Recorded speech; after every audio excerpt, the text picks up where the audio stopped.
Hi everyone, TARDIS Guy 123 here, and today I'm very excited to be reviewing Frontios. Now, this is a 5th Doctor story, fairly late in his tenure as the Doctor, and it's the last serial to include this TARDIS crew properly of the 5th Doctor, Tegan and Turlough. And what I mean by that is it's the last one where they all set off together in the TARDIS at the end, because in the next story, Resurrection of the Daleks, Tegan leaves after that, Turlough leaves in Planet Fire, and then finally you've got the 5th Doctor's swan song, The Caves of Androzani, after that. So, you know, this is kind of like the beginning of the end, in a sense, for the 5th Doctor. Obviously, Big Finish have slotted in stories between there with the 5th Doctor and Perry solo and the 5th Doctor and Turlough solo. But, nevertheless, you know, this is, for the TV series, feels like it's the beginning of the end, you know, so it's got that feeling going for it, and it's a very bleak story at the same time, but more on that in a minute, because let's first take a look at the cover and whatnot, and the back and the inside, and the booklet. So here you have BBC DVD, Doctor Who Frontios, got a tractator right there, 5th Doctor Turlough, that's probably the planet Frontios in the background there, with a meteor shower coming towards it by the looks of things. Then you've got the TARDIS walls there and there, and some cave stuff going on there as well. So let's have a look at the side now. You have that BBC DVD, sorry, not DVD, just BBC logo, and then the To Entertain logo. Standard stuff really. You don't come to expect much from the spines of these. And here you have the back, with 5th Doctor and Turlough there, 5th Doctor and Mr. Range's daughter, I've forgotten her name, I can't remember what it is. Then you've got Turlough and Tegan, and finally a tractator there, written by Christopher H. Bidmead, who was the script editor for a while actually, towards the end of the 4th Doctor's run, and I think he did do a little bit for the start of the 5th Doctor. But anyway, you know, he's sort of like coming full circle now to help with the end of the 5th Doctor, and he is quite a good writer, I will say. Commentary by Peter Davison and some other people in there as well. Then Driven to Distraction, which is cast and crew looking back on the making of this story. You know, that's the main special feature in here. The others are just kind of like little stuff, you know, not too much of any great interest there. And as you can imagine, it is only one disc for all this stuff, because there aren't that many special features. And there is your booklet, and here's the front of that again.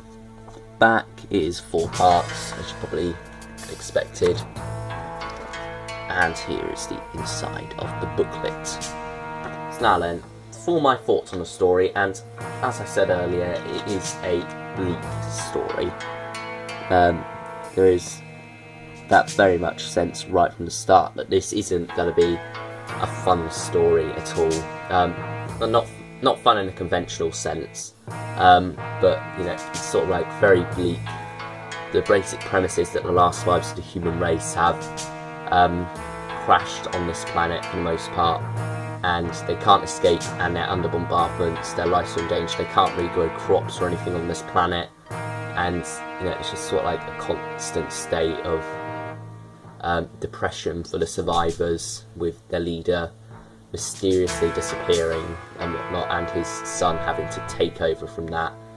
So all that stuff is very nice and bleak. You know, it sets up the story strongly, and right from the start you get that feeling that it is a very low-key story in that sense, where it's quite depressing. But at the same time, it's not kind of like so dark that it's just no fun at all, such as some other stories that I've had, like the most recent one I can think of is Death in Heaven, which was really, really depressing, but with no real meaning to it, no real fun to it. But this story gets the balance right, I think. And talking of the 5th Doctor list, let's go through it character by character now. He is you know, in his stride at this point. He's nearing the end of his era. And he sort of like becomes a bit of a different character in this. He sort of becomes professorial, you know, he's got the brainy specs on there. I'm not sure how well the camera will pick that up, but he is wearing them. and you know, he sort of like plays it a bit differently, a little bit more like Tom Baker, I will say, but not as sort of like arrogant and over the top. Not that Tom Baker was arrogant and over the top, but he did kind of become that way a bit towards the end of his era. But I think you'll know what I'm saying about that, but he does sort of lean a bit more to that and sort of becomes a bit more of that idea of an old man in a young man's body. I think that Peter Davison really does embody that idea in this story. And then you have Turlough, who gets some interesting stuff to do here as well, hence why he's on the cover, I guess, where he's doing sort of like a past for his species, and you know, sort of like the Tractators there play into that as well.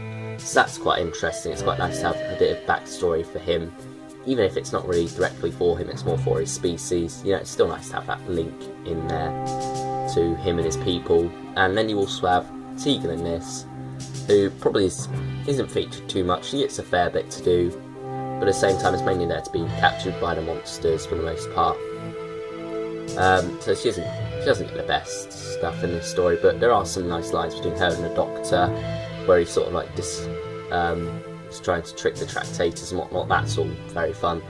And in terms of plotting, I quite like this story because it very much halfway through flips the idea on its head. You know, the first half was very much focusing on the bombardments and what's coming down, but then the story kind of gets flipped over and it's focusing on something entirely different, which is a nice story structure to go for, and I quite like that twist to happen right in the middle there for the most part. So that is very good, and it sort of like shifts the focus and keeps the story new and keeps the energy flowing. Other characters, there aren't really that many to mention. The Plantagenet, he's quite a good character who sort of develops over time, and you know, you feel like he's going to be a good leader. And then Dr. Range is probably the other one who is quite a good character, I feel. The original actor who was going to play him was sadly murdered before he could. I think it was after a costume fitting. But you know, the actor they got to replace him does a great job with it nevertheless, and doesn't really feel like a replacement at all. He feels like he just plays the role as if he was casting it originally. So that's all very good. So overall, the Tractators are an interesting monster, I feel, and they were actually brought back by Big Finish, I believe. They were in a lost story actually, so they were originally going to be brought back for season 22 in the Hollows of season 23, sorry, in the Hollows of Time. So that was very nice. They're quite nice monsters in this. I haven't actually got that story, but yeah, I do know they're in it from the cover and whatnot. So anyway, Frontios, overall, what would I rate it? Probably only a 9 out of 10, I will say. Mainly because it does sort of sag a bit in part 1. You don't really feel... There's some stuff going on which you don't really see much of a point to. The part 1 cliffhanger is amazing, and that's when the story actually gets going, and from there it is great. And you know, while part 1 does set the setting well, it does feel like it's just waiting for that cliffhanger before it can get going. So those are my thoughts on Frontios. Thanks for watching everyone, and I will see you all next time. Bye everyone.